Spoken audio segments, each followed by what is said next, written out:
Welcome back everyone, I'm Brickroad and this is the grand finale of Super Speed Super Metroid. Boy howdy, what an absolutely grand finale it is.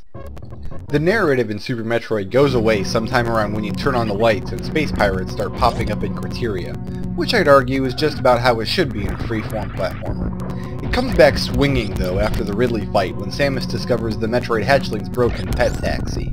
Most of the last level in the game is an interactive cutscene where the story's conclusion plays out, and as you'll soon see, it's beautiful and evocative in ways that few games even make an attempt at. The statue room is placed in such a way that almost every player will stumble across it during his first pass through Criteria. This serves as a quick introduction to the game's four major bosses. Back in 1994, most players were already familiar with Ridley and Kraid, who were in the original Metroid, and of course every player gets a taste of Ridley during the game's prologue. So finding this room shows us two bosses we know and two new ones we don't, Phantoon and Dragon. Of course we don't really know any of the bosses. Kraid turns out to be 2 screens tall and Ridley turns out to put up the fight of a lifetime. This is a great opportunity for the game to toy with the player's expectations, something that's about to happen again in Tourian. Tourian is the bubbling evil pit of despair in the very bowels of planet Zebus. It's infested with head-sucking jellyfish monsters called Metroids who can latch onto Samus and bleed her energy dry. If that happens, all you can really do is roll around and bomb them off. It's much easier, of course, to just not give them the opportunity to latch on. One shot of Ice Beam followed by one Super Missile is the best strategy to deal with them. Actually, when compared to the rest of the series, Super's version of the Metroid is probably the wimpiest of them all. Metroids are the big reason it's not worth it to skip the Ice Beam. Outside of being frozen, the only weapon that will damage them are multiple power bombs. In the lowest percentage runs with no Ice Beam and only one pack of power bombs, this means blowing up a room full of Metroids and praying they drop refills. If they don't, it means backtracking all the way to the ship to load back up. Once you've cleared a room and opened the metal door at the end, it will stay open, so you can advance one room at a time using this method until you make it to the end. Again, crazy Metroid challenges are not for the faint of heart. By the way, if you've never played Super Metroid and you're wondering why my minimap has blue rooms on it now, those are just areas that I haven't been in yet. You haven't seen those until now because I didn't bother activating any of the game's map terminals. The next thing that has to happen is a cutscene where Samus is drained of almost all of her energy. I take off the Varia and Gravity suits here in order to expedite that process somewhat. If you don't let this side hopper eat up most of your health, you'll just have to sit there and watch the giant Metroid do it anyway.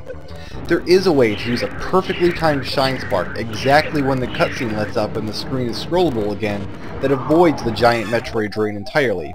But that's squarely in the territory of world-class players only. Mere mortals such as myself just take the drain and refill at the conveniently placed energy station once the cutscene plays out. The giant Metroid, of course, is the larva from the intro, all grown up. Just as in the end of Metroid 2, it recognizes Samus as its mother, fortunately before it leaves her as a withered husk of bounty hunter.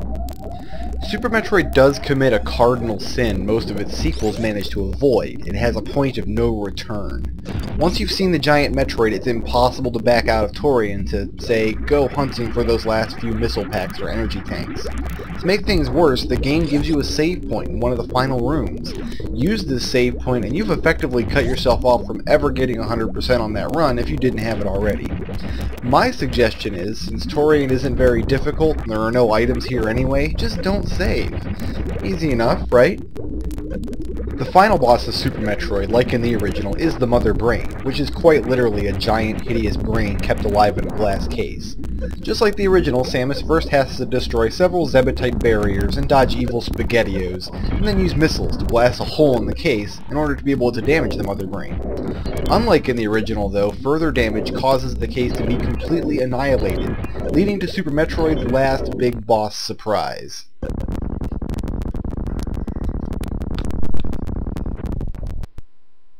If you return to the early parts of the game to explore, you'll find a hidden cavity underneath where Samus blew up the original Mother Brain. It's not likely the player is going to expect that cavity to have any specific purpose. Zebus has no shortage of hidden rooms and weird places after all. But on replays it makes you wonder, is the Mother Brain's body a new addition, or had it been there all along in the original and Samus had just managed to destroy it before it became active? As big and scary as it may be, the Mother Brain is not a challenging boss fight, at least not unless you're doing a lowball run. After you've dealt enough damage, the Mother Brain will start using its Rainbow Laser, an attack that does exactly 300 damage and cannot be dodged. Oh look, here it comes. Oh god, the pain! The colorful, mind-numbing pain! Since you need at least 301 energy to survive the brain laser, you do need to pick up at least 3 energy tanks to finish the game. Mother Brain takes just as long to kill as Ridley if you go at it with no beams or missiles, with the caveat that you have to play the fight perfectly so you have enough energy to survive the brain laser and trigger this awesome endgame sequence where the Mother Brain gets eaten by the giant Metroid. Interesting side note, 399 energy isn't enough to get through Upper Norfair without the Varia, but even if it were, the Varia is still a required item in a lowball game. The gravity suit obsoletes the Varia in every single way except one. It does help mitigate damage from the brain laser.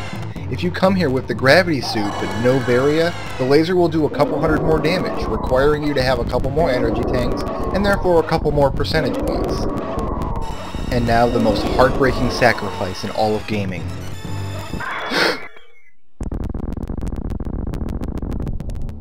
Oh, I know you did not just kill my Metroid. You'll pay for that. Check this out. Hyper Beam, all up in your face. At this point, you just stand in the corner holding the shot and aim up buttons and wait for victory.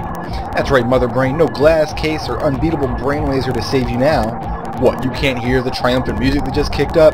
You can't tell I've already won? Didn't know I had a magic candy laser, did you? That's right, lay down. You just lay down and crumble like the chump you are. You just crumble and be glad this game doesn't have a teabag button. Okay, I'm willing to admit I got a little carried away there. Just in case Mother Brain's giant body and the unavoidable death attack followed by the Metroid larva's heroic sacrifice and the acquisition of a rapid-fire super weapon weren't enough to get the adrenaline pumping, Metroid tradition dictates everything be capped off with a thrilling escape sequence. They throw a couple space pirates at you in this section, but by now Samus is the undisputed master and conqueror of planet Zebus. With the screw attack, hyper beam, and a couple well-placed shine sparks, you can blow through this section and have enough time on the clock left over to grab a cup of coffee or a quick nap. In the original Metroid, the escape sequence was comprised of a single very long vertical shaft, the one with the space pirates from the second video that you're about to see me shine sparks through here in a couple seconds. If you're used to that escape sequence, the realization that you have to fight all the way back to your gunship can be nerve-wracking. Like the Mother Brain fight, it's not at all difficult, it's just designed to look that way for dramatic effect.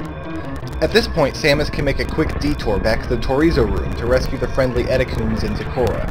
If she does, she's awarded with a warm, fuzzy feeling and the knowledge that she did the right thing. I probably should have rescued them, I guess, but I've been playing on pure muscle memory, and those old habits die hard. In any case, here we are back at Criteria and the gunship with minutes to spare, bringing Samus' mission on Zebus to a close.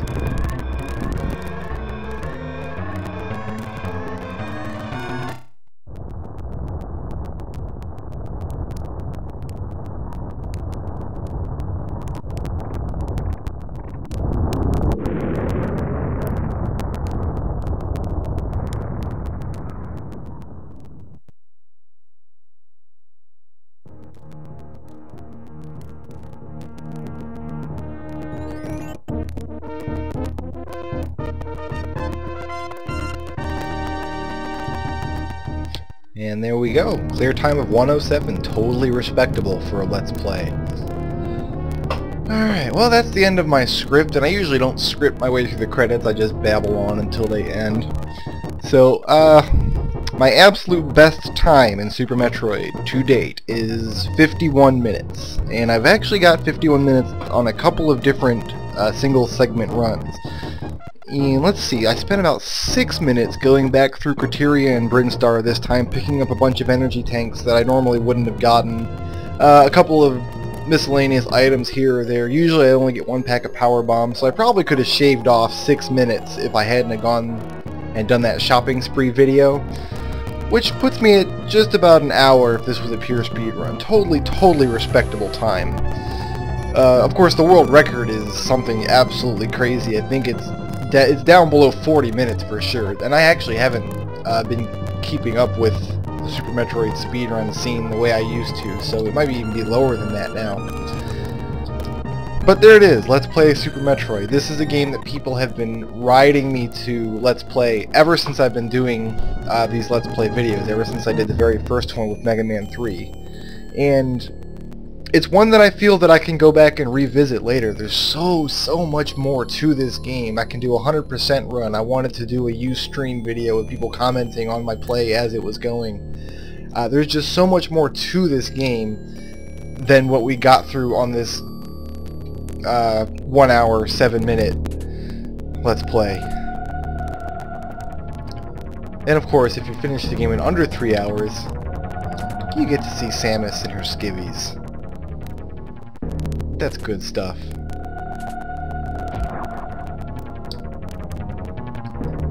What was my item percentage? Yeah, about half the items in the game. That's a little more than I usually grab.